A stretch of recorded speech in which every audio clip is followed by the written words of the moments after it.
નમસ્કાર. એક અગત્યની એકદમ આપણે જાહેરાત કરવા માટે આવેલો છું. આપણે ગાડીનું બહુ જ આવું છે. અગત્યની જાહેરાત કરવા માટે ખાસ આવેલો છું. આપણા અખિલ ભારતીય સફાઈ મજદૂર સંઘ દ્વારા આપણા ચોથા વર્ગના કર્મચારીઓ માટે સમૂહ લગ્નનું આયોજન કરવામાં આવ્યું છે. અને બીજું ઘણી બધી જે આપણા જે કર્મચારીઓને જે હેરાનગતિને અગવડ જે પડી રહી છે એવી ઘણી બધી રજૂઆતો આપણા અખિલ ભારતીય સફાઈ મજદૂર સંઘ દ્વારા કરવામાં આવતી છે. એવી બધી જાણકારી અને બીજી એક સમૂહ લગ્નની ખાસ જાણકારી આપવા માટે હું આવેલો છું. મોટાભાગનું આપણે જાણવી છીએ કે આપણા જે સુરત મહાનગરપાલિકાનું સ્લોગન રહેલું છે કે બહુજન હિતાય બહુજન સુખાય.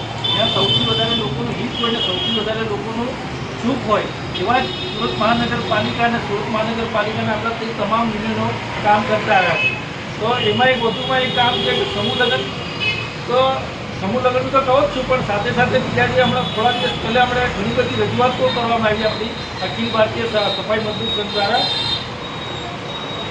આપણા કર્મચારીઓને ચાલુ નોકરી દરમિયાન કંઈ પણ થાય બરાબર તેને 25 લાખ રૂપિયાનું સુરક્ષા કવચ આપણા કર્મચારીઓ માટે એની એક રજૂઆત આપણા કમિશનર સાહેબને કરવામાં આવેલી છે. અને બીજી જે આપણે બધી ખાલી જગ્યાઓ હમણાં ત્યાં સાહેબે વાત ઘણી બધી જગ્યાઓ ખાલી છે તે ખાલી જગ્યાઓ પૂરવા માટે પણ અમે લોકોએ ઘણી કમિશનર સાહેબને રજૂઆત કરવામાં આવી છે.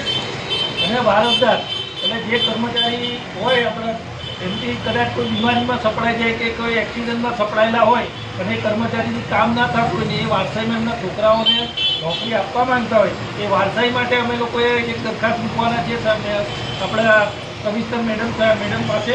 અને જૂની પેન્શન યોજના એ નવા કર્મચારી જે લાગ્યા છે એને જૂની પેન્શન યોજનાનો લાભ નથી મળતો, હક અધિકાર નથી મળતો. એ હક અધિકાર આપણા જૂની પેન્શન યોજનામાં એ લોકોને મળી રહે અને આવનારું ભવિષ્ય એનું જે રિટાયરમેન્ટ જે છે જે જ્યારે ગઢા થાય છે ત્યારે જેમને પૈસાની આર્થિક સકળામણ ના ભોગવવી પડે એ માટે આપણે જૂની પેન્શન યોજનાની પણ એક રજૂઆત કરવામાં આવી હતી. અને હવે ખાસ જે મુખ્ય છે આપણા અખિલ ભારતીય સફાઈ મજદૂર સંઘ અને બીજા જે 21 યુનિયનો સાથે મળી આપણા ચોથા વર્ગના કર્મચારીઓ માટે સમૂહ લગ્નનું આયોજન કરવામાં આવ્યું છે.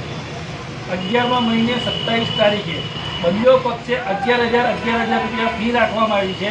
કોઈ પણ એક પક્ષ સુરત મહાનગરપાલિકાના ચોથા વર્ગના કર્મચારી તરીકે ફરજ બજાવતા હોવા જોઈએ. કોઈ પણ એક પક્ષ, દાખલા તરીકે હું મારા છોકરાને પરણાવવા માગું છું, સામેવાળો પક્ષ ના હોય તો પણ ચાલે, પણ એક પક્ષ સુરત મહાનગરપાલિકાના ચોથા વર્ગના કર્મચારી તરીકે ફરજ બજાવતા હોવા જોઈએ. આમાં કોઈ જ્ઞાતિ જાતિ કે કોઈ ધર્મનું બંધન નથી.